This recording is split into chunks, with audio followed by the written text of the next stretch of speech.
नमस्कार मित्रों, मैं हूं अशोक वर्मा। भरोसे का नाम ही है टीवी20 न्यूज, जो रोज उपलब्ध कराता है ताजा तरीन खबरें। देश और प्रदेश की तमाम अहम खबरों के साथ आइए नजर डालते हैं इस खबर पर।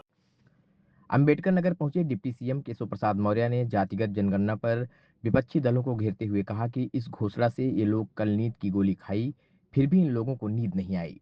मोदी जी जो कुछ कहते हैं वो करते हैं। सही समय पर सही निर्णय लिया गया है, जिसका पूरा देश स्वागत कर रहा है। खासकर जो देश का 55 से 60% ओबीसी वर्ग है, उसका एक बड़ा हिस्सा अशिक्षित था, नौकरी से बाहर था, जो विकास की मुख्य धारा से दूर था। इस सर्वे और जातिगत जनगणना से हर समाज को अवसर मिलेगा, अधिकार मिलेगा, सामाजिक असमानता दूर होगी। यही हमारे प्रधानमंत्री जी का सपना था। जिस तरह से कल जातिगत गिनती का फैसला हुआ है, उससे राहुल गांधी, अखिलेश यादव, तेजस्वी यादव एंड कंपनी चारों खाने चित हो गई है। इनको समझ में आ गया है कि सबकी भलाई यदि कोई कर सकता है तो सिर्फ मोदी जी की सरकार ही कर सकती है। ओबीसी को संवैधानिक दर्जा किसने दिया? नीट में ओबीसी को आरक्षण किसने दिया? केंद्रीय विद्यालय, नवोदय विद्यालय में ओबीसी को आरक्षण किसने दिया? एक कांग्रेस वाले सिर्फ गुमराह करते हैं।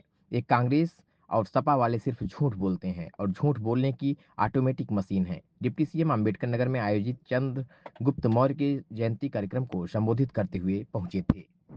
कल उन्होंने मुझे सूचना मिली है कि कल उन लोगों ने नींद की गोली ली, फिर भी नींद नहीं आई, और उनके दबाव, उनके प्रभाव की माननीय नरेंद्र मोदी जी को जरूरत नहीं है।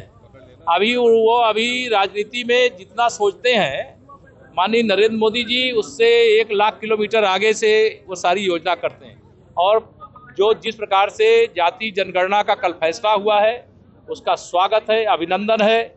ये श्री राहुल गांधी जी, श्री अखिलेश यादव जी, तेजस्वी यादव जी एंड कंपनी चारों खाने चित हो गई है। इनको समझ में आ गया है कि सबकी भलाई के लिए अगर कोई काम कर सकता है तो माननीय नरेंद्र मोदी जी के नेतृत्व वाली सरकार कर सकती है। ओबीसी आयोग को संवैधानिक दर्जा किसने दिया? नीट की परीक्षाओं में आरक्षण किसने दिया? केंद्रीय विद्यालय, सैनिक स्कूल हो या नवोदय विद्यालय हो, वहां ओबीसी को आरक्षण किसने दिया?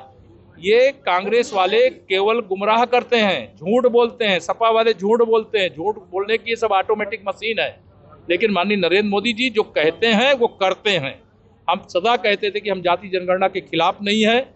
सही समय पर सही निर्णय लिया गया है, इसका पूरा देश स्वागत कर रहा है। विशेष तौर से देश का लगभग 55 से 60% जो ओबीसी वर्ग है, उसमें बहुत बड़ा हिस्सा ऐसा था जो शिक्षित नहीं था, जो रोजगार से भी बाहर था, जो नौकरी में नहीं था, जो विकास की मुख्य धारा से दूर था। इस सर्वे से, इस जातिगत जनगणना से हर समाज को अवसर मिलेगा, अधिकार मिलेगा, और सामाजिक असमानता दूर होगी। यही हमारे प्रधानमंत्री जी का संकल्प है।